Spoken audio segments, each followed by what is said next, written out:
Okay, there we go. Well, that is the trailer that we've just seen. Let me jump to the right scene there. So cool. So yeah, hopefully everybody's seen the trailer. As I say, that's our latest trailer for the upcoming season of Crayta, which is going to be live tomorrow. So we're going to cover all of the things that you've probably just seen in the trailer just there. We're going to cover all that tonight. We're going to go through some of the new features and so some of the details around the latest season. There's going to be quite a few big changes, so make sure you stay tuned for all of that. Let us know in the chat what you think about the trailer. I think this is certainly part of my my kind of most favourite one that I've been working on. This trailer really is kind of, the epitome of how cool and how awesome Crayta is becoming. The art team have done an absolutely mind-blowing job on the asset pack that you're going to get to play with, as well as the cosmetics. You might have got a sneak peek of one of them there. We're going to show those more off today, and obviously AJ will be back tomorrow with Andy doing a little bit more kind of deep dive into some of the new features, which I'm going to showcase tonight. So what we're going to do, if you didn't see the trailer, if you were sticking around here or you missed it, or if you just wanted to watch it again, then I'm going to quickly play the trailer again now for everybody who missed it, and then we'll jump right into the new features. So we'll see you back here in a moment. In a world of limitless possibilities comes a new era. Using strength and skill to forge new realms. Realms of beauty and splendor, to be explored by all.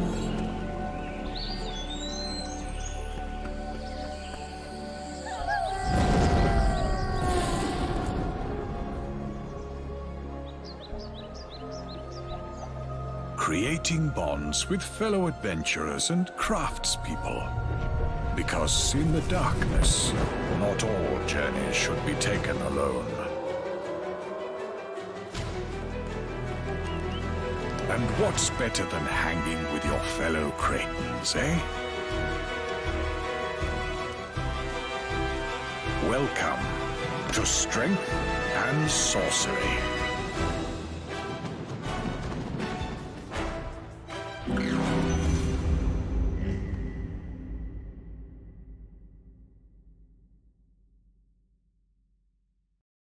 Okay, cool. So here we have our first look at what you can expect when the update lands tomorrow. So you're going to land in our latest hub, and as always, Adam's done an amazing job getting this hub ready. This is probably one of the most ambitious hubs we've worked on. It's got some really cool features, and I'm going to sort of glaze over them a little bit. I'm going to let people jump in tomorrow and sort of dive in and have a proper look around and a proper play with some of the updates. So I'm going to grab my controller, make sure I've got that ready here. Cool, so what we have here, to make sure I've got my sound on. Cool, so what we actually have here is a reflection of the whole kind of idea this season is our strength and sorcery. We sort of have two sides of the tale. You've got your classic brawn and strength of the knight versus the magic and wizardry of the sorcery. So we've kind of got two sides of the coin, and that's really reflected here in the hub. So you'll notice it looks fairly empty as we come in. We got the game cards like we normally have, and we've got all of our kind of usual features from last time. So our tutorial's back, we've got our collectible jewel hearts, and we've got our multiplayer game queue and the things that are in the store. Before I go any further, I must just say that this is an internal build at the moment, so I'm currently playing off a development build. Obviously this isn't live yet, but there may be some things you see here that are kind of not reflective of exactly what's going to be out tomorrow. There may be some things you see in the asset library that are kind of overhang things that aren't available, so take with a pinch of salt some of the things you see. You're not necessarily going to be this exact version of the game. There may even be some fixes and things that are going to be applied that kind of have issues. So if the game does crash or there are any issues, it's because I'm playing off a development build right now. So you can expect things to perhaps be slightly different. But fundamentally, we should be pretty much seeing what we're seeing here. So we have two sides of the coin, and you might notice in the top left, just next to my head here, we've got a little bit of UI, which is telling me which players and which team I'm on. For this season, when you're in the hub, you're going to pick a team to play for. Dry Coast is on it, yeah, the players top left. So you're going to be playing on the Knights team, or you're going to be playing on the Wizards team. I think, yeah, Knights team that side, Wizards team that time. And again, throughout this battle pass or this season, you'll notice we've kind of got the colours of red versus green. So we've kind of red of strength versus the sorcery of green, or green of sorcery. Okay, so essentially what you'll do is you'll be crafting potions, crafting elements to fire across to the other team. And it's going to run on, I believe, weekly rounds.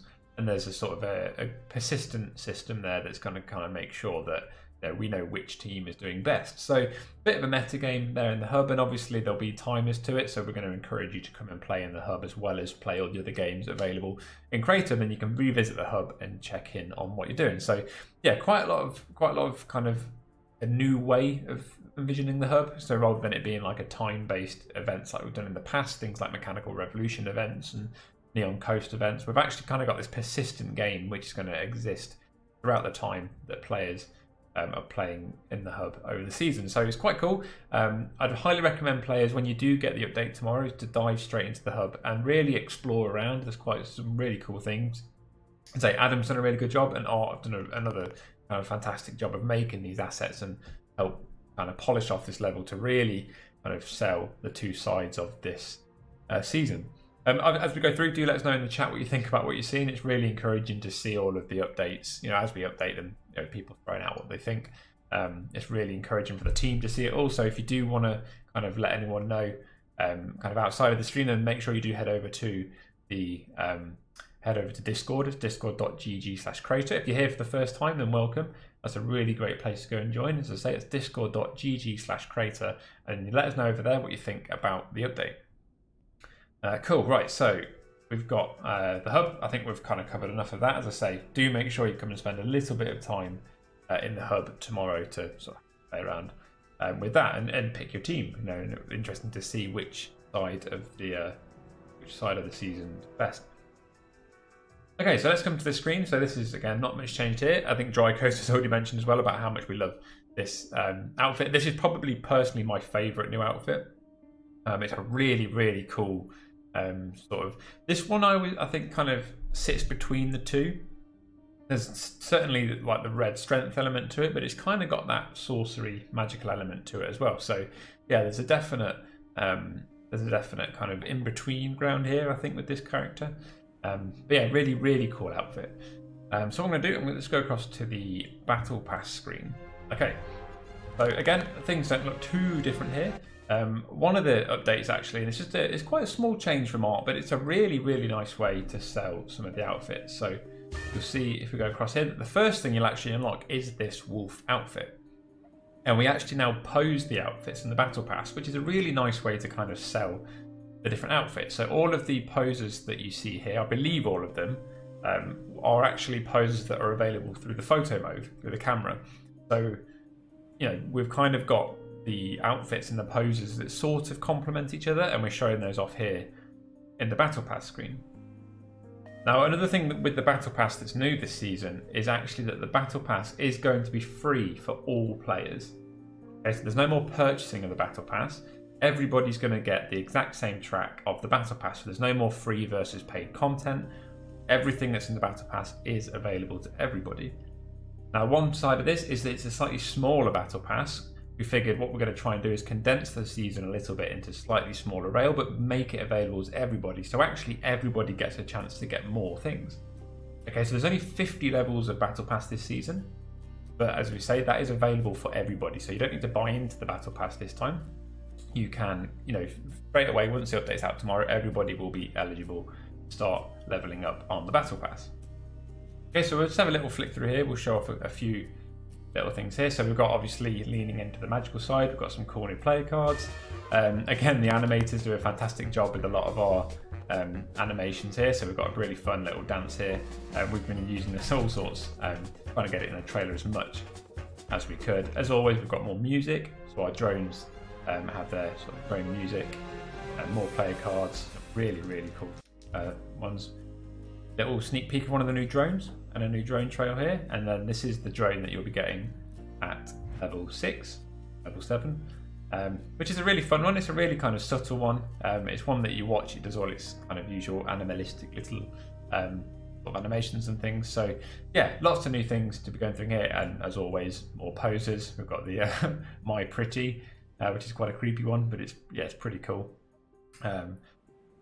New cuffs, new currency, all that sort of stuff. So there's a lot to kind of be getting through and unlocking on this battle pass. And as I say, it's free for everybody, so there's no reason not to dive in and start playing some games and trying to earn as much as you can. As always, the background of the game has changed. So you can see there in the menu, we've got the new some of the new assets. So there's a little, I don't know how many of these people haven't seen yet, but feel free to shout out in chat when you see any cool assets that you like. I quite like these little mushrooms at the front.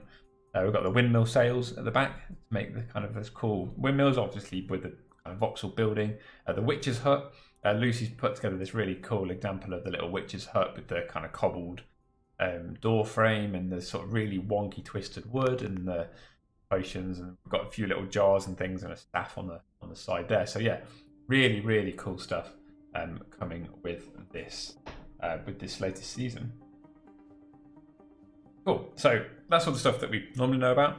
Let's have a quick look at one of our new features. Okay, and one of the new features of Crayta this season is actually a fundamental change in the way that players create games. So when I say create games, I don't necessarily mean they actually creating in the editor. What I mean is actually the way that going forwards players are going to create their projects. So how do you start a new game in Crayta? Well, let's go across to the Create tab here and have a look. And the first thing you'll notice is this screen does actually look slightly different. Okay, we've got two new big options at the top. So rather than just a rail of kind of game types, and then essentially from there you would pick between a starter game and a example game. Now what we've got is this concept of blueprints and remixing. Okay, so there's the two kind of fundamental ways that you can create a game now in Crayta, is either from a blueprint or remixing an existing game. Okay, so what we're going to do is we're going to dive into remix a game first, and I'll show you what that looks like. If I click remix a game, okay, obviously all of this on here is sort of test development data. You'll notice there you've got Jay Johnson's empty map, and a date. You've got a map there called Carrot. It's all kind of nonsense data, but this is because it's kind of sat in from a development build. But what we have here is actually what we used to consider are example games. Okay, so these are games that are essentially finished experiences, or at least finished enough to be a published game that you can go and play. And then what you can do from here is create a new copy of this game for yourself. Now I should just stress, obviously this is at the complete control of the original creator of the game. So if you publish a game on Crayta and you don't want people to be able to remix it, that's absolutely fine. That's the default behavior. So if you publish a game and it's full of secrets and you don't want someone to just make a copy and steal all of the secrets, then don't worry. You have to actively opt in to have your game be remixable. Obviously we want to make sure it's fair, and we don't want kind of to have the problem of people kind of cheating games by just looking at a copy. So don't worry about that. So if you want to make your game remixable, and we'd highly recommend it if it's plausible, I think it's a really nice way to explore possibilities of what can be done with your game, especially if you've put quite a lot of time into code and kind of coding systems. Then letting other people run with that and make new versions of it, it's a really fun experiment, and that actually be quite nice to see how varied certain experiences can be. So what we can do, for example, is we can kind of, we go down here, we can see we've got all of these kind of random ones, but let's pick one of the official ones for now. So the official ones are the ones that we make here at Unit 2 Games, and they will always be kind of sat at the top as the sort of the kind of the ones that we want new players to perhaps learn from at first, and then underneath that you've essentially got the ones that are made by the community. Now this number here and this little icon is representing how many times this game has been remixed. So for example, if there's a community game that's really popular that's getting remixed a lot, then that will float more up to the top, and that will sit kind of here, so we'll kind of get that system going there. So it's sorted by the amount of times that it's been remixed. You can choose to sort this yourself, so you can sort by usages, latest updaters, and the amount of visitors of that game will start. All that sort of stuff. You can turn the official ones off or on. You can search by tags. So when games are made remixable, you can have them tagged. So in the same way you can search for games normally. And of course you can search by text. So it might be that you want to search for a specific one that you've heard about on Discord or from a friend. You can search that way. We've got our remixable games. So for example, I'm just going to run in and make a copy of Castle Crusade, just like we would before. So we can see here, we actually get quite a nice couple of options here. So usual thumbs up, thumbs down, whether it's a good remixable game or not. You can create a remix, or from here, you can actually just go and play the original game, and it gives you a chance to go and check out how the game plays and whether it's the sort of game that you'd want to make your own copy of. So let's click create remix. I'm going to call this Russ Castle Crusade. Okay, I get to select an image. I'm going to leave it as that one for now. Create and enter. So just like before, that's not hugely different to the create flow we had before. And essentially what I've done is created a Castle Crusade example game, as people would know it now. So what this is going to allow people to do, as I say, it's really going to allow the community to sort of share what they've got, share their learning, share their experiences, share their games, and just really start to see how easy it can be to perhaps get a very different taste, a very different flavour on the sort of games that can be made from the game that you've made. So, for example, let's just fire into the advanced mode here. So now we've got to jump straight into editor. And again, if anyone's here in Crayta for the first time, then it is always welcome. And Crayta is obviously a development platform as well as a game playing platform. So you can see there without any kind of transition to a different program and relatively quick loading screen, I've actually jumped into a complete editor for this game where I can run around and start to really mix things up. So I could, for example, go ahead and start remixing this game. So let's say I wanted to take some of the new voxels from the latest season. So for example, Flagstone, pretty sure this is a new one. So let's go ahead and we can just quickly go in, say all of our walls. Slightly different brick, there's little things like that we can do. We can start to change the way the carpets look. So let's go for a bright blue glass carpet. Okay, and then we can start to mix up the gameplay. So we get access to all the scripts, the games. Essentially what you have is a fundamental exact copy of the original game. Okay, so a few little gotchas, a few little things to be aware about is that once you've got your copy, then there's no way to pull new changes from the original. So let's say Castle Crusade is the game I made a copy of, so I get my copy. If Castle Crusade was to then update with a ton more features, my game doesn't have a way to actually pull those changes across. It's essentially a snapshot in time, and that's the version I've got. That's just something to be aware of. And obviously, once it's made remixable, other players can make copies of it, and then that's sort of their own copy. You then, as the original owner, don't have any kind of permission over their game because they've got their own copy of it. We are going to do a blog post. There'll be a blog post out. Hopefully, I think it should be around the launch tomorrow, if not shortly after. And that'll outline a little bit more about all these little mechanisms. So don't worry too much about remembering everything. Just let us know kind of what you think in chat, and kind of any questions, as always. If you have any questions, do let us know, and I'll do my best to answer those live here in chat, or I'll take them away to the team and we can get back to you probably on Discord. Yeah, so remixing, that's a very, very simple example. Felix says, can it be made unremixable? It can, yeah. So a game can be removed as a remixable game if it suddenly broke for some reason, or if you decided that you'd kind of seen enough versions of your prop hunt or something, then yeah, you can remove it as a remixable game. So let's just quickly have a look at how we do that.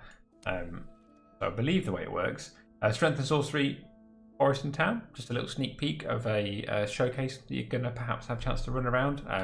More on that tomorrow, perhaps. But let's have a look. So Strength and Sorcery Town, let's just say this is one of my games, and I wanted to make it remixable. So you can see here, if I go to the details sharing, I have allow remixing off or on. So it's not part of the publish flow, it's actually a completely separate sort of switch, and you can essentially just toggle that off or on there without having to republish the game. You can just select whether it is remixable or not. Would that break, disable all other remixes if you make your game unremixable? I don't believe so, no. I think the way it will work is essentially if you make your game unremixable, all of those games that were already made as a remixed game will exist entirely separately. So think of it, it's not necessarily that they've got like a sub version, they just have an entirely different version of the game to you. So you making your game unremixable won't have any effect on all the games that were previously remixed from it. They're all separate entities. If we go to overview here, we can see we have a new option down here called create a copy. Okay, and what this does is this actually creates a copy of a game for yourself. So it's kind of like a remixing system, but it doesn't make it a public remix that anybody can make a copy of.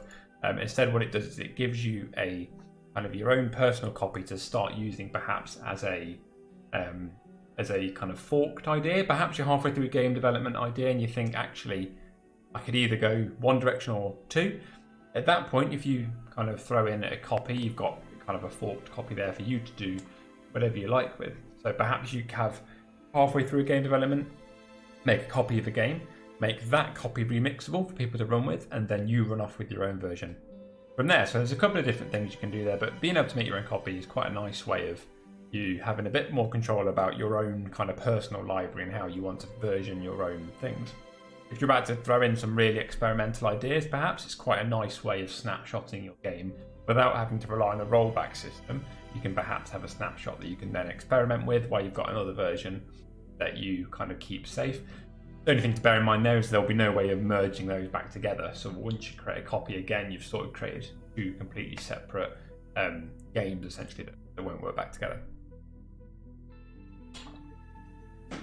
Okay, so that's remixing. Let us know in chat what games you want to see remixing. Other community members might be more than up for making their games remixable. I'd highly encourage you to spend a bit of time ahead of the update tomorrow thinking about what games you actually have that you might want to remix, and it should be as easy as just jumping into the menu, selecting your game, selecting that flag, and really just starting to get the ball rolling on Remixable Games. If there's anything else you want to see kind of from other people, then perhaps reach out to them on Discord, because they might not have thought about it, but they'd love to share their escape room or something with you to learn a bit more about the mechanics. So do make sure you reach out to people on Discord or in chat here, or let us know if I've made any games over the years that you'd like to have a little look at, then do let me know. Draco says the copy system is amazing, super excited about that for testing new stuff.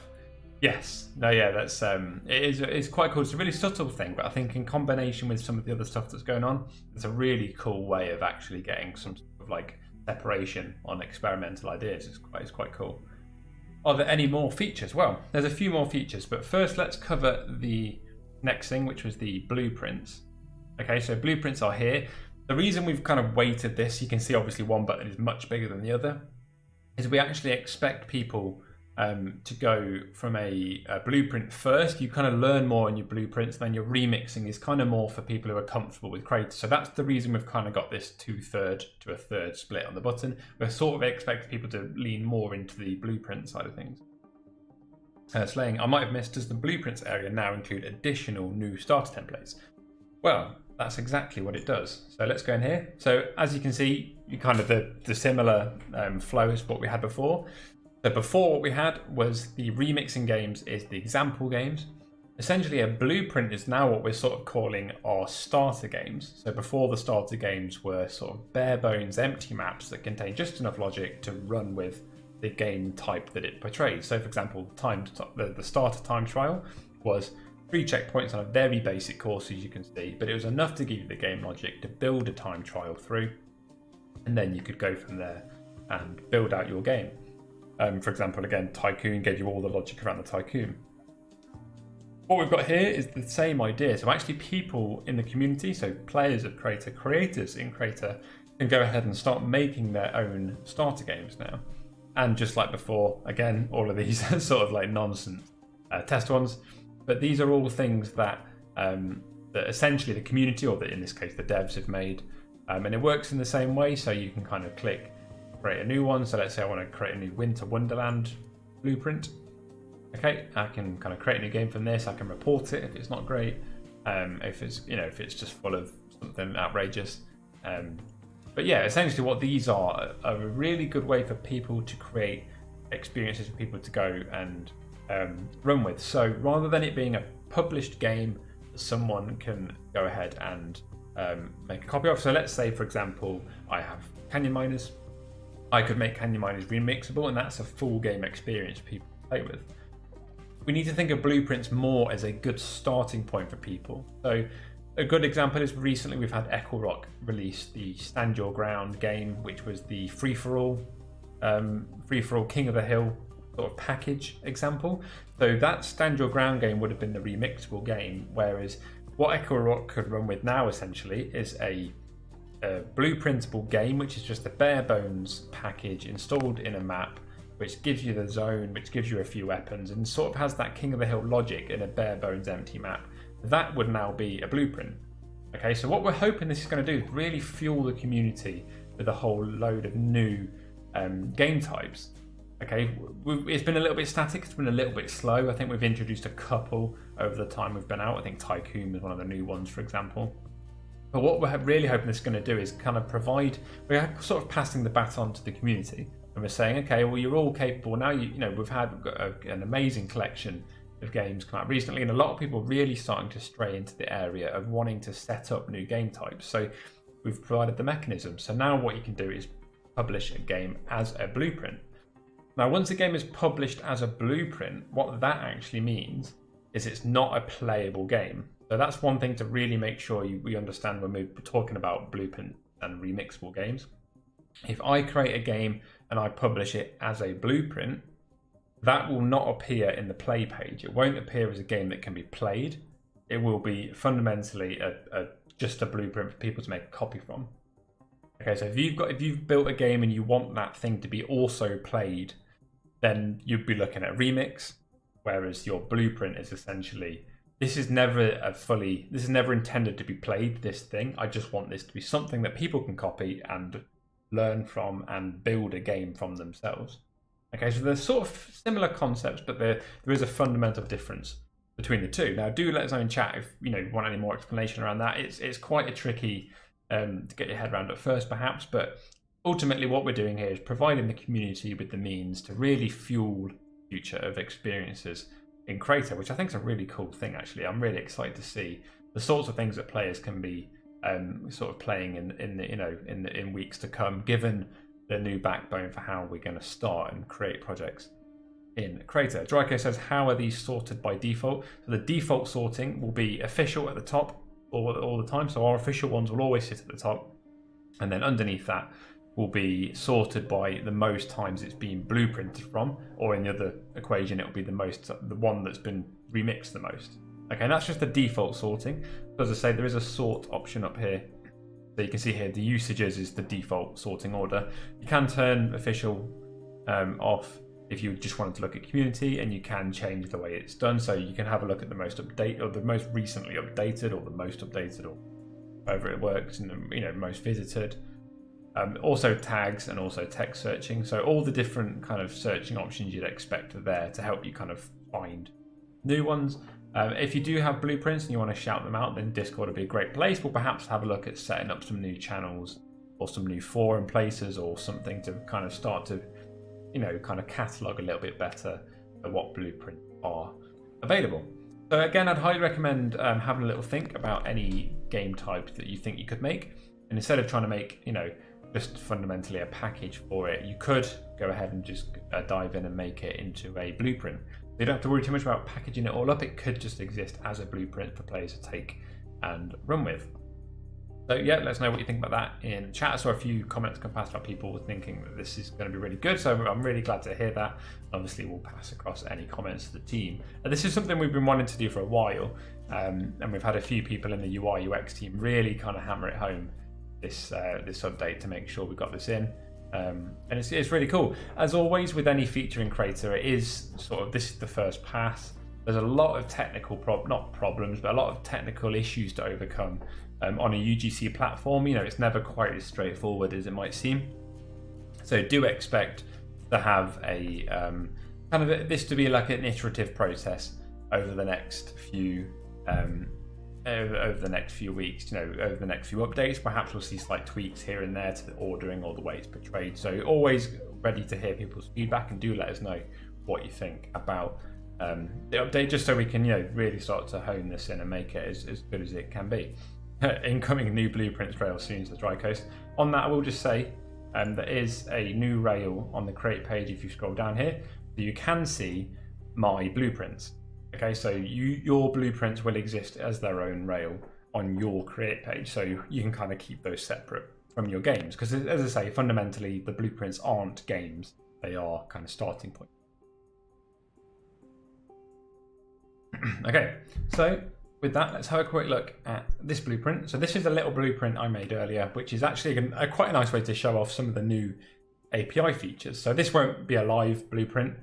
This is just, it's got a couple of locators and a couple of scripts to help show some of the other things that are coming with this update.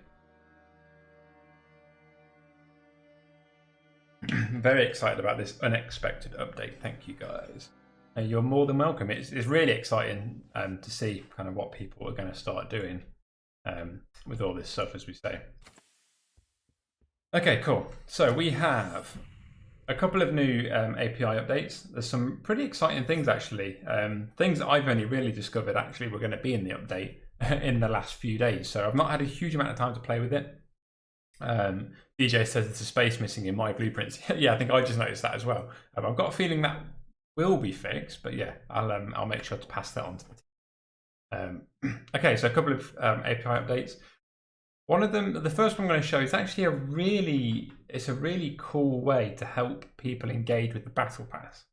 Okay, so what we would like to do is we wanted people to have a way to have kind of a good reason to engage with the Battle Pass, not just for cosmetics, not just for the things that they'll get on the rail, but perhaps a way that it could actually integrate in with the game. So if we just hit play here. Okay, so I'm going to load up this screen. I'm not sure I can make this any big. Oh, I can. Okay. Hopefully you can read that fine. So I've got a server printout that's happened here that tells me that I've logged in and that I am on level 3 of the Battle Pass. Okay, so now a lot of people won't think that's particularly exciting, and I'm sure there's plenty of people out there that have just got very excited about the concept of this. So if we just jump back in and have a little look at the code that is given us this on our red locator. Okay, so we have a new API call on the user, which gives you Battle Pass information. Okay, so all you can see I'm doing here is I'm pulling in this from a user entity into a table. Okay, and then from there, I think there's two flags you get from this. There's one which is whether the Battle Pass is active for this player, which actually, in this case, now the Battle Pass is free. That should always be true, provided the Battle Pass is currently running. Okay, so that you can use that to sort of determine if the Battle Pass is live. If the Battle Pass is live, then you'll get a true flag on active, or you can get the level out. So the way I see this is you could perhaps have things where perhaps certain areas of your game are only accessible for players who have hit a certain level on the Battle Pass. You could have perhaps some way of modifying values in a Tycoon game. So it could be that in a Tycoon game your sell value is higher if player is a certain level in the Battle Pass, which actually gives me a really good idea for Canyon miners. So yeah, maybe I'll jump ahead and have a little look at doing that at some point. Yeah, so it's fundamentally, it's just a number, but it's a really fun, interesting way to actually engage in gameplay. So if you're a game designer, if you're a game programmer, and you're trying to think of ways that you can have players engage better with the Battle Pass, then actually this is a really cool way of being able to do that. What we can also do from this is essentially a way that you can really start to fuel as I say, not just necessarily gameplay ideas, but if you're building a hub, perhaps, as I say, like having kind of secret areas and things that require you to be at levels. There's a lot you can do with that. So you could have in-game unlockables tied to the Battle Pass. Yeah, essentially. Imagine you've made an adventure game. Okay, it might be that you have a shop in your adventure game, and there's a certain high-tier tab of the shop where there's the high-end armors, the high-end weapons. But you can only access those players if you've reached a certain part of the Battle Pass. So that's going to encourage players to engage with other games, going to encourage players to go ahead and find more challenges, do more activities, play more games in Crayta, and then come back to your game and be ready to get those higher tier items. So it's a really, as I say, it's a really simple thing to include, but actually a really powerful thing to incorporate into gameplay. So yeah, highly recommend having some thoughts about how you can incorporate that into your game, and you can start to learn about what players are going to be doing. You can start to learn how well players can engage with Battle Pass based on the things that you've included. And it might encourage players to do really good. It might encourage players to kind of seek out the games where once they've hit, say level 40 on the battle pass, they might then want to go find any games that benefits them in. So really worth bearing in mind. Okay, so the next thing we're going to do, I'm just going to hit play again. Okay, so a little sneak peek at one of our new really cool meshes. And again, this is probably one of my favorite ones. I think it's a really cool, it's got some really strong Skyrim vibes. Yeah, really, really cool asset. You can do a lot with it. I'm going to go ahead and run on this and we'll get a bunch of text appear here. Okay, so let me make some sense of this. So what we've essentially got here is, again, this is just test data, so don't worry too much about the numbers here and what they're called. It's a little bit messy, but it's just kind of our development test data. So what we've got here is we've got essentially a way that you as a creator in-game can start to gauge when certain events are running in Crayta. Okay, so if we just take this bottom one here, for example, data here, what this API call has done at this point is it's given me all of the events that are currently kind of scheduled or previously scheduled in Crayta. So for example, when we ran our Halloween event, you'll be able to now pull out in-game when our Halloween event is running, and then the start and end time. So you could perhaps start to incorporate parts of your game that run and they actually actively update on a seasonal basis based on when Crayta as a platform is also doing the same. So you might remember the Haunted House came to the hub. We will have Haunted House, or sort of the Halloween Dark Circus season running. Then here's a calendar event that you sort of subscribe to in a way. You can kind of learn about it, and then you can power your gameplay to run off it as well. So you can start to have things running alongside. So it's it's a really fun way again to kind of incorporate gameplay ideas and start to work in alongside how Crayta as a platform is also doing the same. So for example, you might expect we're going to perhaps maybe do some sort of winter event up over the course of the next month or two. So this would be a really good chance to get some games in and get some gameplay in where perhaps over that specific period where a winter event may or may not be running, you can start to have some things appear. So you might have some more snowmen appear, you might have some snowball fights, and instead of having to plan it and publish a game alongside it, you could incorporate the logic to just fire these things to be there as and when you as the code essentially hits it. You can kind of build it in ahead of time. So let's just close this and we'll have a quick look at some of the things that do with that. And I promise we will have a look at some more of the nice art things soon. Figured I wanted to get this a little bit out of the way for some more tech types who would find this super exciting like I did when I first learned about it. So essentially what I'm doing here is this is just a little loop that's printing out there. So you can see we've got this new sort of kind of container. So you know how we have game storage, we have leaderboards, things like that. Calendar events is going to be a new sort of object that you can gauge information from. So we've got our calendar events. So we have, for example, you can pass an ID to it. So the ID you can get out of that get all events. You saw that we had sort of Battle Pass and Halloween. You pass that through to here and it will tell you if the event is active. So if you don't want to work it out from those two long ISO strings, you can just ask the system, is this current event active? And if so, that's when you can really start to make the most of customizing your game based on the current season. There's some more events that appear. I think get event. So you can pass an ID and you get a table back based on the information. So probably the name and the start and end time. I think there was some more. I can't remember what it was. But fundamentally, that will sort of give you enough for what I'm sort of describing you could be doing with it. There'll be more in the patch notes, perhaps, or more to explore in the API docs when they update.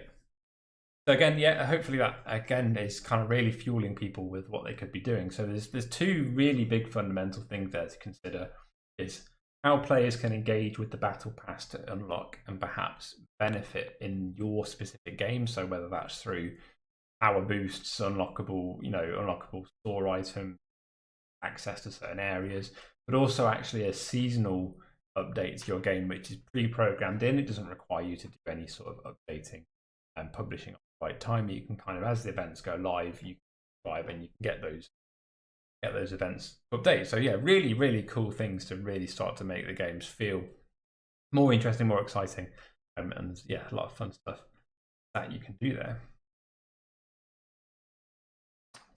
I love this BP API access. I asked about this in June. Yeah, again, it's one of those things that I think we've wanted to do for a long time, and it's always sort of sat there as a thing that we never quite got around to. But yeah, it's been a really interesting one to sort of throw in and get in there. Dryco says that fits with what they're working on, so that's great. That's awesome. That's what we want to hear. So hopefully that's something you can really start to benefit from. One of the last things I wanted to show, and again, this is kind of a little bit techie, but this is something that I think a lot of coders in chat, if you're a coder in chat, make sure you listen to this bit. I think you're going to really enjoy this. I know I certainly do. So I've got a couple of scripts in my game. Okay, I've got 2 scripts here. Let's say I'm in this Battle Pass script and I do a find. Okay, and I want to find every instance of the word function. Okay, so I could normally in the past I could just search through function like that, and that would show me all the here. You've never been able to search across scripts until now. Okay, so what you can do now is you can actually do a global search for a keyword across all the scripts in your game. Okay, and that doesn't sound exciting to a lot of people, but trust me, to any coders out there like myself, that is an incredibly exciting thing to be added to the game.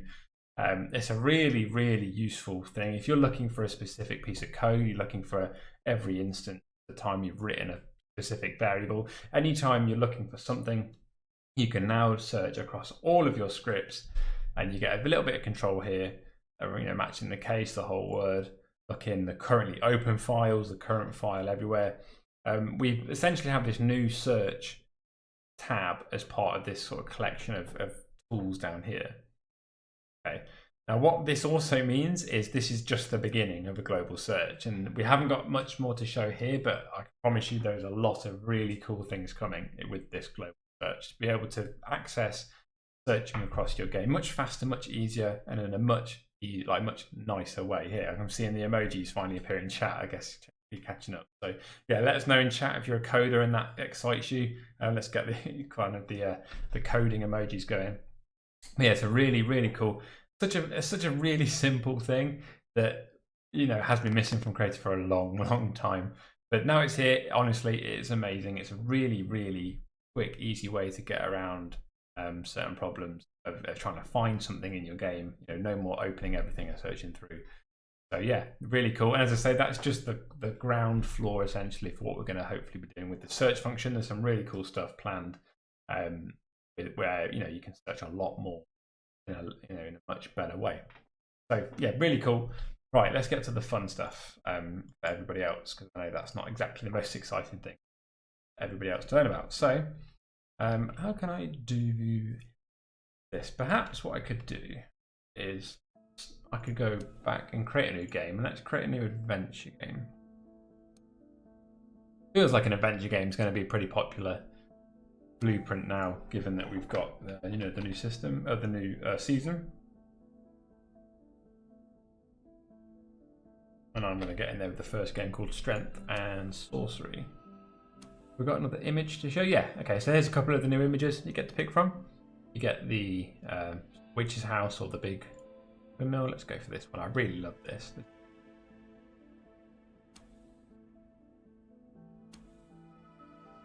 That feature looks awesome. I love to search for stuff. I can use this to find my rogue print statements that I forgot about now. Yeah, and it's actually a really good way. The way I've used it a couple of times while I've been building trailer sets and doing a lot of coding through stuff like that is actually, I quite often do a comment which will be to do : and then what my thing is. Now I can do a global search for to do, and it gives me my to do list in the search. It kind of gives me all the places that I've said I need to do something. So it's quite a cool way of actually collecting little tasks together. Is a global search just another really cool use for it. Okay, cool. So here we are in our adventure game. So I think what I'll do is I'm going to make a little kind of adventure game, kind of collect the apples, sell the apples. I might make a couple of closed off areas, and we'll use the battle pass logic to fuel that. And we're going to set this in a little forest space. Probably feels like the best place for it. So go ahead and jump into our advanced mode. We'll get a look at our new Firefly drone there. is a pretty cool one. I might save showing the other drone is really cool, but I might save that one for AJ to show, or perhaps for people to dive in, find on the battle pass tomorrow. So yeah, there is another drone on the rail. Quite a high item. It's quite far towards the end, but it's a really cool one. The level 50 cosmetic is pretty cool. If you pay attention to the trailer, you might guess which one it is. But yeah, it's awesome. Definitely worth spending some time getting through the battle pass this season. It might seem like it'll be a lot easier because it's 50 levels, but you know, it really is worth putting the time in. Get through that. Dargaro says, did we get any new grips or player animations? So not this season, but I probably can't say too much. But let's say that let's say soon TM on that. We'll go no further than that. But yeah, new grips and player animations. Let's say it's probably more than just new grips and player animations. Yeah. Say no more.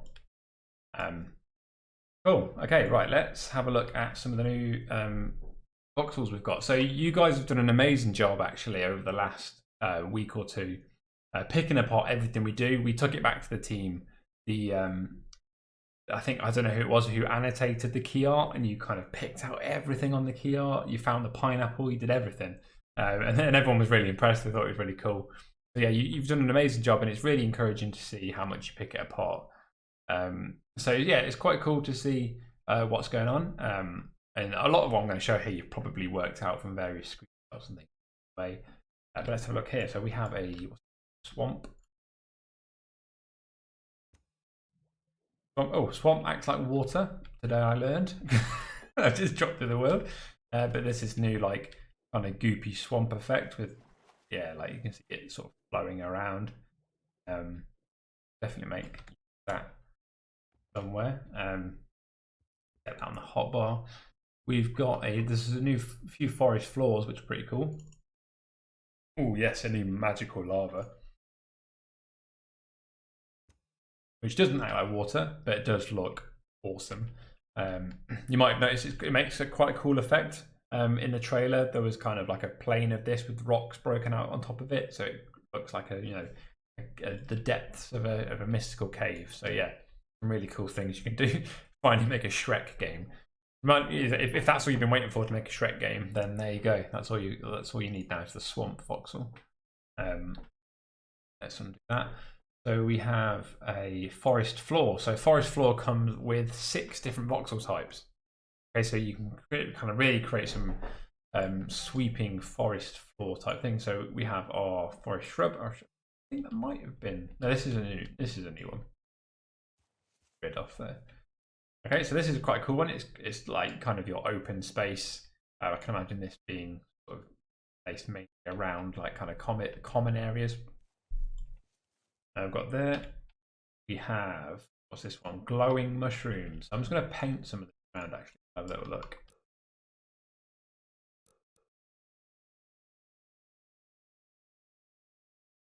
Selected it. Let's down here and have a look at this one. So this is our forest floor. So it's kind of like the grass, but it's a lot patchier than our wild grass. It's actually got, kind of bare spaces with these little glowing mushrooms playing around. Now these are quite cool. Kind of from a distance, got to make that look better. What we've got next, we have orange. So I think a lot of these are the different ones. So that was the purple. Here we have the orange. I don't know if they look too different. It might just be, again, being on a development build. I think they are slightly different. They may look slightly different in the actual game that comes out tomorrow, but yeah, we've got the sort of purple on the left there, orange on the right.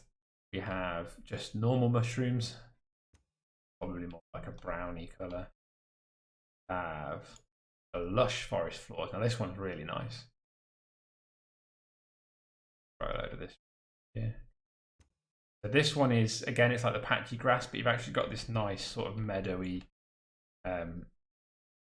flowers and kind of colour scheme there. You've got the leaf floor. And you can very quickly see actually from a distance, really start to get a very varied looking environment. So it's not just grass, it's not just flowers. It's actually you don't really see much tiling in it. You can quite quickly make a whole area look really, really cool. Okay, and then this last one we have is the green. Slightly green. As I say, I think a lot of these colours probably will look a little bit different in the update or after. In a future patch, it's probably element in a minute, but they're really cool. As I say, it's a really nice way to make very cool looking environments. Now the brick came through. I've lost my list of new assets, but I'm sure you're all going to dive through on this anyway. I'm pretty sure Flagstones was a new one. At least I didn't recognize this from before. So got this really cool like flagstone effect now, where it's sort of the different size of blocks. It's much more sort of medieval looking. It's less uniform like the castle wall and things, or it's kind of like your brick cottage, but in much larger of slab stone. So yeah, it's really cool. Really cool. One to build kind of castle walls out of perhaps, or kind of houses. A lot there to play with. Right. Let's have a look at some meshes. As always, let's go ahead and search here. So what we've got here is our collection of strength and sorcery assets. So the sort of games that we're expecting people to make with this is kind of anything. There's a lot you can do with it. You know, when we were planning a trailer, for example, and when we're sort of planning these things, sometimes we have an idea of the sort of games we want people to make. So obviously Mechanical Revolution sort of led itself towards your tycoons and your sort of building games.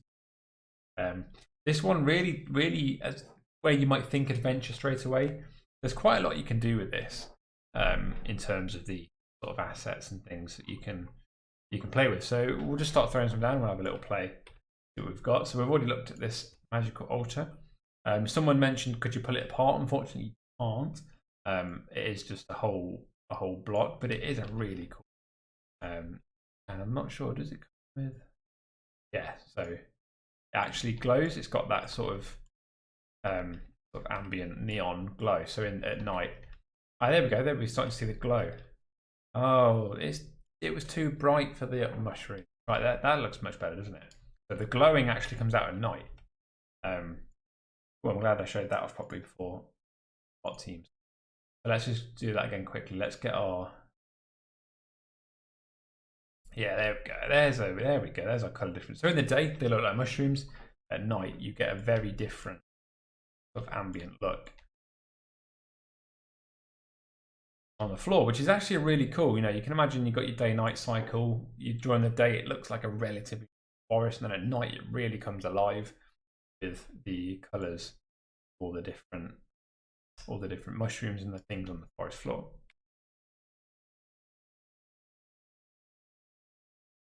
Let's just put that back to what it was. The boots and gloves have individual variants for attaching characters. Eagle-eyed amongst have boots and gloves. Now again, they don't. They are sort of. They're a sort of a set. They come as a set like this, and there's a few technical reasons why it's been like this, and it hasn't been given as individual. You know, it's difficult to make it in a way that it would complement everything, and attaching is tricky and all that sort of stuff. But what the way that we wanted these to be is kind of like, imagine them as more like kind of shop items, perhaps. You can use them in your inventory, so you can sort of drag them from here as the thumbnail to be. Sort of like imagine them as individual sort of assets in the store, that sort of thing. We can't attach them. You can attach them, but they come as a pair. There's no reason to say why in the future update they couldn't be pulled apart, but I think that there's as I say, there's a lot of like technical art elements that were kind of up against us with that. So there's a reason why they've kind of come as a pair. But as I say, you know, with time, we can start to sort of split these down more. Same with the gloves. You know, the gloves kind of come as a pair of gauntlets. So you can imagine decorating shops and things like that. I suppose the fingers and ankles might be kind of awkward. Exactly. You know, there's a lot of. It wouldn't just be a standard mesh. There's a lot of movement they would have to have. You know, when we attach things to the character, you kind of attach the mesh as it is. Whereas with gauntlets and boots and armor and things, you kind of have a certain amount of movement that we'd need to incorporate.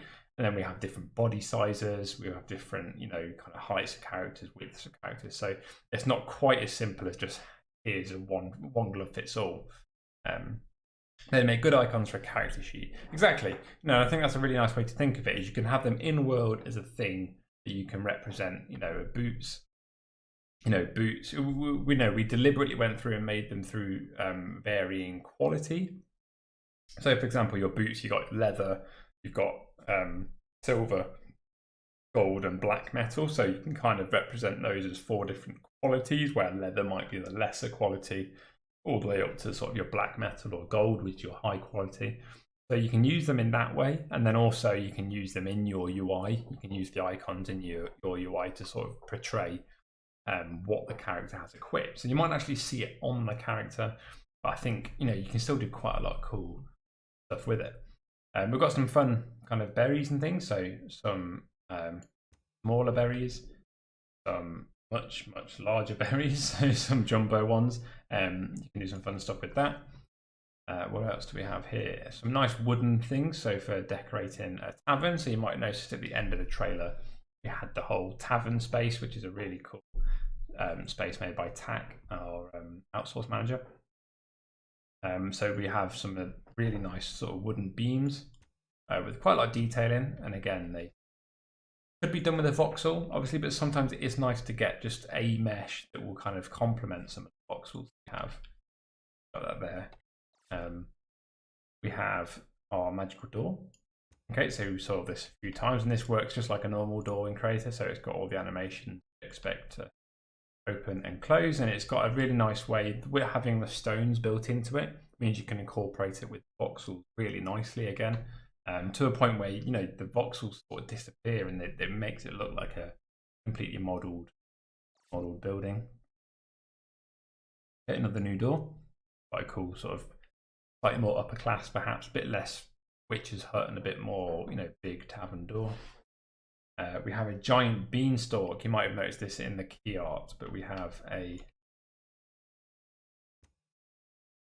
so you can sort of clip these together with various bits, so as you can imagine that everything sort of clips as you'd expect it to. Different sections of it all sit nice on top of each other, and you can build it as big as you want. Hey, look at that, getting achieved. Until you reach the top and you put your hopper on it. There we go. Cool, and then you've instantly got a really cool asset there, which is, you know, all sorts of different things. It could be set dressing. You could use it as like a teleporting ladder, a lot of stuff. That dragon egg. Okay, we have egg. We egg. We have tiny egg, so more like a large chicken egg, or a jumbo egg. Get some fun hatching animation, perhaps you could rating, and then out pops, you know, whenever you want it to be a robot or something. Yeah, a lot you can do that. Feathers, so a bit like Mechanical Revolution, we've tried to include a lot of this to have some sort of like ingredients for things. You can imagine kind of brewing, you've got kind of adventure crafting, there's lots of individual bits that you can kind of put together. So feathers, got some jumbo feathers, quite a nice detailing on there. We've got our gauntlets, so again to kind of complement the things there. We've got the complement the gauntlets. We've also got the complement the boots. We've got the gauntlets in the same way, leather, so forth.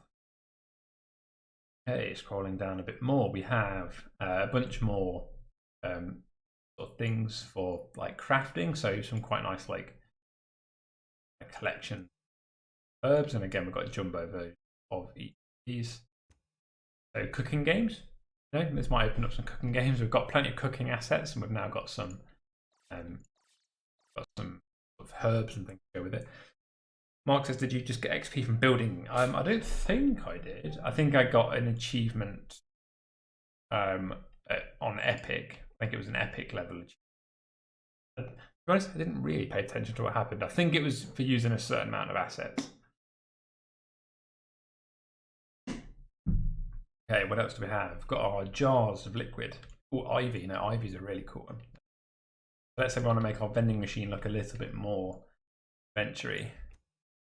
Drop our Ivy on there, and it's a really nice way to just make things a bit overgrown, and you've got a little bit of animation on there. We can see kind of got that wobbling back and forth, but from a distance, you get a really nice effect. If you get a bunch of that on a building, you can really make it look particularly beautiful quite quickly. Okay, lectern. We've got some portals. Okay, so a big part of Crayta is obviously traveling through sort of like portals, game cards. So we've actually got some new ones here. We've got a sort of green forest one, which is pretty cool. We've got a stone, sort of more on the strength side. So again, we're kind of always looking at this strength and sorcery, red and green, might versus magic. It's the two sides of the equation. So this one's really cool. This one, very cool again, and you will have seen this in the trailer. We've got a magic portal here, which is a slightly different shape, but fits the sort of magic mirror sort of style. So yeah, some really cool portals, really cool things you can do with that. Now I think, let me just check. They made it right. They did. So there is a few new effects for the portals. Now what I will say is I don't think some of these are actually going to be available from tomorrow. I think they're going to be a little bit delayed. So they're in this version of the game I'm playing right now, but I think there's they were a little bit late to get into the door. So these are actually going to be coming in a subsequent in a patch, which maybe I'm not entirely sure, but it should hopefully be within the first week or two of the season. We should be seeing some things. So if you jump in tomorrow and you can't see the portals, then don't worry. They're not just there. They're not there just yet, but they will be coming shortly after. They do exist, but they're not quite there. And these look amazing. So let's drag our green one on here. And as you can expect, obviously everything fits together. Everything works nicely. So the portal effect fits inside this portal perfectly. If I just simulate that. So yeah, it's really, really cool. You get the kind of really wobbly kind of effect coming there. You get the spiral. If you stop viewing it, you'll see the way it like turns off, kind of down, and then it'll just appear. Yeah, really cool. We have the same one again, but in purple. It's a really cool effect there, and again, you can use that for traveling between worlds. You can use that in gameplay. There's a lot of different uses for that, and it looks fantastic. And then we have one that fits this one. So this is a slightly different shape, a little bit more of a taller portal, and it takes a little bit more position. You can imagine it. Got a slight lean to it, but again, it does fit in nicely. You just need to give it a bit of air. This one looks really cool, actually. I don't think we use this one in the trailer at all, but as you can imagine, that'd make quite a cool sort of portal effect. It's using the same concept. It's just blue and slightly elongated, but the same swirl and but yeah. So as I say, I'm pretty sure these aren't going to be available from tomorrow. The meshes will. The wood, stone, and mirror mesh will be there. So the effects are going to come a little bit later. But you can get everything ready, and then once they're there, it's just a case of dragging and dropping them. Build.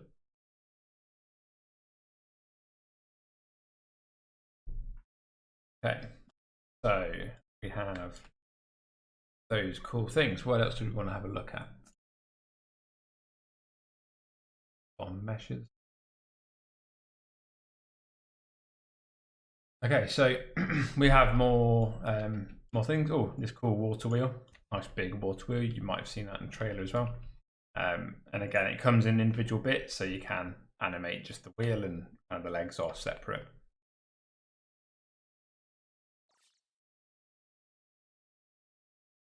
What else do we have? We have more. We have magic potions, magic pouches, scrolls.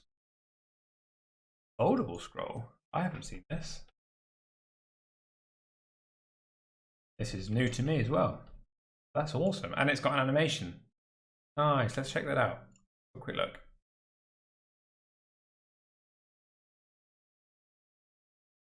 always nice when you spend weeks working on something and you still find new stuff. So very quickly, what animation? I guess it's open and closed. Yeah, cool. I'm assuming its default is open, and then I simulate this. Oh, that's cool. It's got like a bit of a bounce to it. I'm not sure how well that comes across, but it's like, I can imagine using that in like UI as well. Like you could have that, like imagine you start your game is like this, and we see sort of some text on there, and then all of a sudden it's like UI disappears. Pretty cool. Did I miss it? Are there more voxel patterns? There are more voxel materials. We have these cool glowing mushrooms, which I discovered now that if I go night, that's how we see them glow. Got these cool mushroom glowing forest floors with different flowers and things as well. Dry scrub. I think there was actually some. I think there's some more. Old cottage. I'm sure there was something I missed. I think it might be under. Yes, I knew I was missing something. Wooden wall. Okay, so imagine your classic sort of medieval building. You might notice this in the trailer. Well, let's just throw out. So we have this sort of like medieval wooden wall effect that you can imagine. So essentially, say you've got kind of this sort of stone or whatever that would have been, some sort of like cloth material perhaps, wooden sort of bracing. So if I go here and have a little look at that, so you can kind of paint out bits. So let's say we want some of them to be empty. So out, and the way that it works in Crayta with the tiling makes this really satisfying. You can really start to like paint your own. So yeah, quite a cool effect. You'll see that on some of the buildings that we use. Some of the buildings that we use, and actually if you look really closely, you might recognize those buildings from a certain creator. I don't know if I haven't seen them in chat. But yeah, a lot of the buildings in the trailer were reused from a recent event, which has actually been really quite nice to have.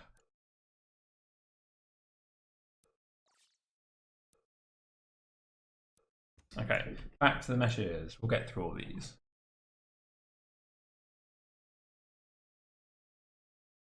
Okay, so we have some shields. So shields will be attachable. That's something you could attach to the player's hands. So you could make some quite fun gameplay things with that. So for example, we have this sort of really cool knight shield. We have an iron shield, a little bit tatty. Magic shield, which is really cool. It's got this cool green glow, and again, if I just drop it to night, we get this really cool sort of green glow through that. That's going to create some really cool like magic looking items. We have a wooden shield, so again, your sort of basic shield, I guess, if you're thinking of that sort of tiered system. Hanging signs, so you've got various shop fronts. You can imagine you could have the grocers, or the the blacksmith, or the food hall. Lots of different. I really like this one because I can imagine medieval towns, or your fantasy towns having these two things, right? You kind of got your sorcerer's shop, your alchemy, got your blacksmith, and then you've just got your big knife, fork, and plate. There's something really modern about that, which fits it makes it really funny to me. Buckler, yeah. So it's kind of got that classic kind of hand guard on the front. This shield has. I've got the Druid Staff. I saw a few people asking about this on Discord earlier. So really cool Druid Staff. It's like a big snake. So you can see here we've got the snake head wrapped around the orb. Really kind of gnarled wood. And again, that's equipable. You equip that to your right hand, you're going to be holding that in the right place. It makes for a pretty cool Staff. Now the dragon statue. He's a big one. Okay, well, a nice big dragon statue makes a really cool centerpiece for a lot of town spaces. 7Do says, what about sounds? We'll get to sounds in a minute. I'll play some music shortly once I've got through all of these meshes. We've got these little forest statues. I really like these ones. These kind of small, like little forest people kind of thing. I guess it's like a druid stone sort of thing. So you can imagine making like a fantasy environment with lots of these. These could perhaps be quest markers. You could have these just little NPCs. You know, maybe these kind of you interact with them, they pop up with a speech bubble and they tell you where to go. You could provide quests. You know, they can be used in a kind of a static NPC space, which would be quite a cool thing to have. Yeah, dragon statue is very cool. Kind of gemstone eyes and tail tip. Very cool. We're almost at the bottom of this list. So what else we got? We've got some bridge pieces. So again, a nice way to make some really cool sort of clip together walls. So you can imagine again a nice little fantasy space with. Could be a bridge, could be a kind of a surrounding wall of something. Again, you can do this in voxels, but sometimes it is nice to have a few meshes that just kind of complement the voxels. So whether the bulk of the wall is voxel for an entity count reason, but you've got a little bit of this in to just kind of pick it up, you know, in terms of its sort of how dynamic it looks. We had shields, we now got swords. You will have seen the swords in the blacksmith in the trailer, but we have wooden swords, we have iron swords, which is quite cool. They're kind of your classic iron sword sort of shape. We have gold sword, which is really fancy. Goes with that other golden shield, and it's got the sort of the same like wolf's head almost. Quite a big one. You can sort of get an idea of the scale of them. This one does look pretty big on the player, and then this one again really the magic. Kind of got this like shattered effect at the top, which feels very like Lord of the Rings. You know, it's like you've got to kind of rebuild the sword. It's very nasty looking sword. Yeah, so some really cool weapons there, and again you can kind of start to use those in the same ways before, so tiered through various degrees of quality. So wood, iron, gold, magic. You can aspire to one day have the magic swords. Some tavern pieces. So I've seen a few people talking about taverns. We had the tavern wood earlier. We've got things like our great big tavern barrels, which come in individual bits. So you can have empty barrels, you can barrels. So you can have a tycoon based in a, you know, you can maybe have own a pub essentially, tavern tycoon, and you've got to keep your barrels flowing, otherwise you run out of customers, and you know when they're empty, they're empty. So there's things you can do visually. Those got some big toadstools. Got some really big toadstools. Pretty cool. You can maybe make some platformers out of these. You know, classic toadstool jump pads. There's no reason why these couldn't be made to be bouncy on top of multiplayer. 7Do says barrel roll game. Yeah, you could have a game about rolling barrels down to your tycoon, down to your pub. A couple of windows at the bottom. So again, just another nice way to really break up the voxels sometimes. So big wooden voxel wall with some of the new voxels, but actually breaking up with some of these new small meshes, which always look really cool. All the transparency that you'd expect, you can there nicely with a little bit of a portion of the, but again, the nice kind of stones around the edge just helps set it into voxel really nicely. Some bushes. Now these bushes are actually kind of made quite in a nice way. So you can see some of them are actually folded. And that's because this one, for example, has the bush with berries. Now I imagine fairly common adventure game mechanic might be to go and scavenge things. It might be to go and forage for things. So actually what we've got here is the ability to have the berries separate. Okay, so you can see they're all floating there. They fit nicely on that. You can imagine a player runs up, they interact with this, and then the berries go invisible, and then 2 minutes later reappear. Something like that. So you can kind of make bushes, have to state of being foraged or not. And I think it's a very simple mechanic, but it's actually a nice way of being able to kind of keep an entity count easy instead of having lots of individual berries start to play with it like that. And we've got a purple version as well as other little kind of bushes. We've got a lot of trees in the game, but until now we didn't have a particularly nice set of bushes. So see here, they've got all the animation that you'd expect. The kind of, again, sort of wobbly. This one looks great. I can imagine some really fun stealth games. Players running around as this bush, little hopping around. And there's a lot you can do with that, and then berry version as well. So a bit more classic berry pick looking there. So that's what we have for that, for the assets. Oh, for the meshes, to say, really cool collection of meshes there. The art team have done an amazing job putting all sort of stuff together. Speaking of amazing, let's have a little look at the sounds that we can expect from. Let me just make sure I've got my audio up. Matt does an amazing job every season with providing a bunch of stuff, and as always, there's a lot of things added throughout. But we do have a Strength and Sorcery collection of songs, so there's different versions. You've got an ABC version of different things. If I play this one.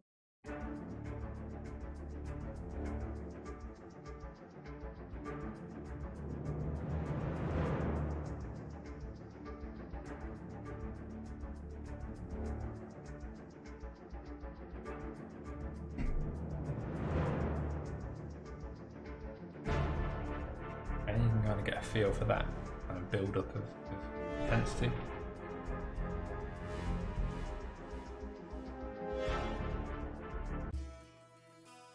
Rowdy Tavern.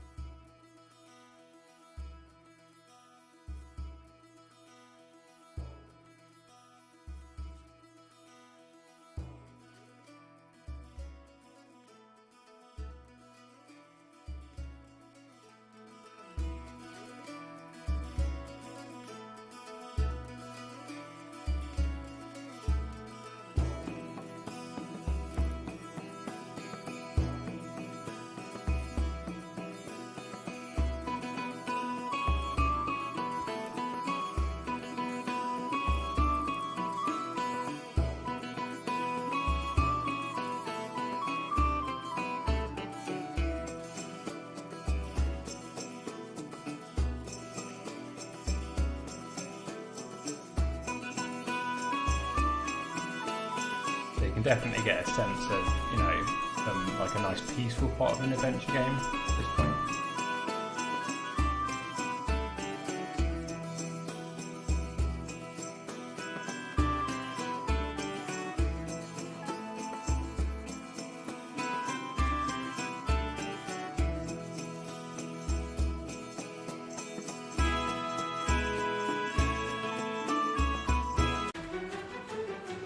A bit more kind of fantasy battle.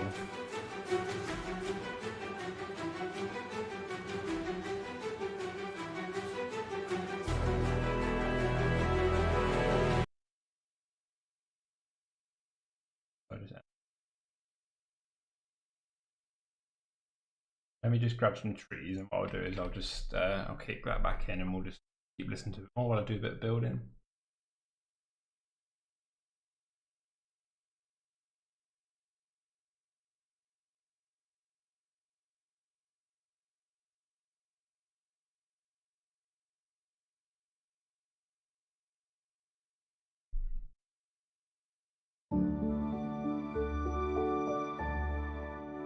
Having drinking tycoon.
really nice, gentle music. In the preview images, I think I saw some really big trees. For those new, I imagine it was ones. I just out to show you this tree, monster of a tree, but it makes for a really good light, same light and shadows.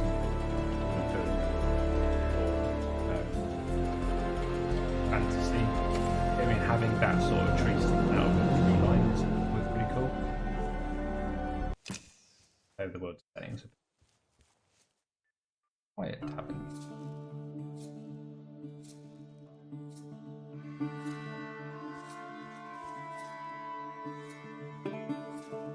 No, actually, Seven Dust, that's not new. That's been in the game for a while now, actually.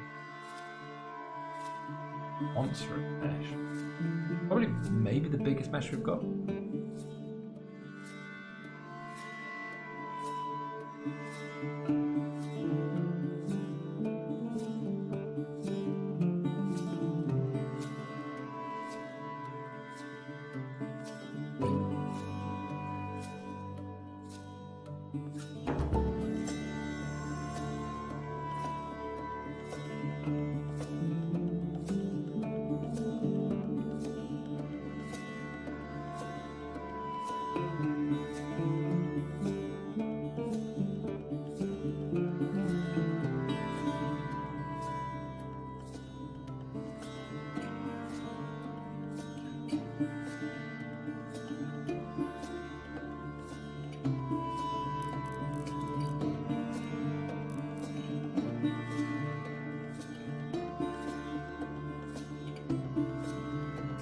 Yeah, again, Matt done an amazing job with the audio. There's some really cool things. A really cool mix on the trailer again. You know, first time we've used a voice actor for the trailer, so yeah, really great work. Gone into that. There we are. I'm just going to finish this little scene off here. I was going to do some gameplay stuff, but I think I'm not going to have a huge amount of time for that, and I feel like, you know, hopefully. It's been a pretty good showcase, so let us know if you do have any questions as we come towards the end of this showcase. So stream, let me just check my thing. Massive, obvious things, but I think I've got through everything you can expect. As always, there will be more. There's more things. This update, as always, has come with a huge amount of bug fixes. You know, there's a lot of optimization, bug fixes gone into it. So yeah. You can expect to see the patch notes available tomorrow. Oh, and I crashed. Oh, look at that. Just in time for the end of the stream, I think. It almost made it to the end. Oh, what is going on with my chat? Fix that quickly. But yeah, so as I say, I think that's a pretty good point. Pretty good natural point to end the stream. Oh, let me just. This was all going so well. It was all going so professional. Right at the end. There we go. Cool. Okay. Well, hopefully that's been a pretty good update through that. I don't think I've forgotten everything. I apologise to anyone on the team who watches this and might be screaming at something I've forgotten. But I think we've covered the fundamentals there. So as I say, the main takeaway from this is the main takeaway from this will be that creation of games is different now. The way you start projects is different. So you've got your blueprint remixing. So do expect a blog hopefully in the next few days that you can divulge, and obviously tomorrow you'll be able to dive in and have a look, play with that system. Anyway, so if you have got some published games that you'd like to see other people have a spin on, then do make sure you get that remixable flag ticked. It'll be really fun to see what you do with each of those games.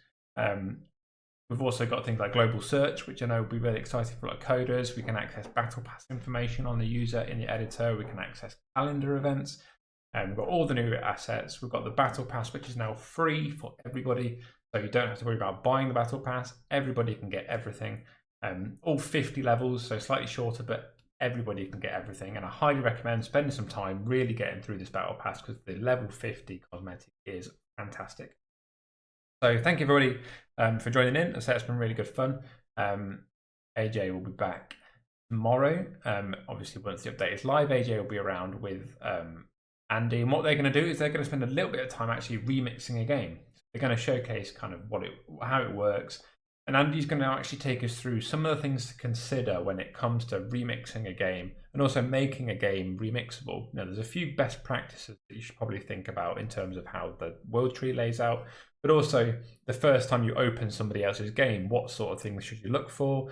How should you sort of start to pull it apart? So instead of being overwhelmed by suddenly having a bunch of things you don't recognize, then yeah, do make sure you tune in tomorrow. It'll be a really good showcase. Think of it as a workshop. It's going to be a really good example of how to pick apart a game from scratch. A game you've never seen in the editor, start to learn how to use it essentially. So yeah, do make sure you tune into that. The update will be live in the afternoon. This is GMT time. So we're looking at about a half an hour window, I believe, of maintenance, starting at about 2:30 GMT, with a update time for everybody to be back in the game around 3 o'clock. Now, obviously, all this is subject to change. There's going to be things that perhaps come up and slow things down or speed things up. Either way, so do make sure you're on Discord if you haven't already joined. Discord.gg/Crayta. Once you're over there, you'll be able to keep up to date with all the latest happening, and we'll let you know when the maintenance window starts, when the game's updated, and when you can get back in. So obviously when the maintenance window does start, that will kick everybody out of the game and it won't be accessible for the period. So do factor that in, but it'll be a really good time to spend during the maintenance window, getting hyped, getting on Discord, and thinking about what you're going to do first with the latest update. As I say, hopefully you've enjoyed that, and we'll be back tomorrow with that workshop stream. So do make sure you subscribe and follow. See you tomorrow evening.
In a world of limitless possibilities comes a new era. Using strength and skill to forge new realms. Realms of beauty and splendor, to be explored by all.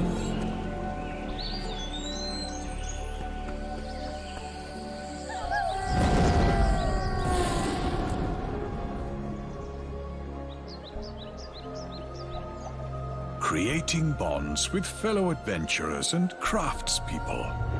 Because in the darkness, not all journeys should be taken alone. And what's better than hanging with your fellow Craytans, eh? Welcome to Strength and Sorcery.